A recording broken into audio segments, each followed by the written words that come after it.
আমার পরিবারের সব লোকজনেরা,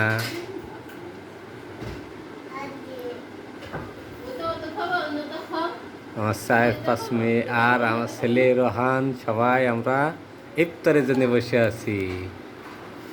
ফারিহা বুড়ি, ফারিহা, ফারিহা ইফতার করছে, আমাদের এখনো সময় হয়নি ইফতারের। আমরা বসে আছি, রোহান উপরে আছে, আমাদের ঐশী, শিকা, আর আমরা সবাই নিচে আছি। এই যে ওদিকে অবশ্যই রুহমা খাওয়া শুরু করে দিয়েছে, কারণ রুহমার ইফতারের সময় হয়ে গেছে। ঠিক আছে।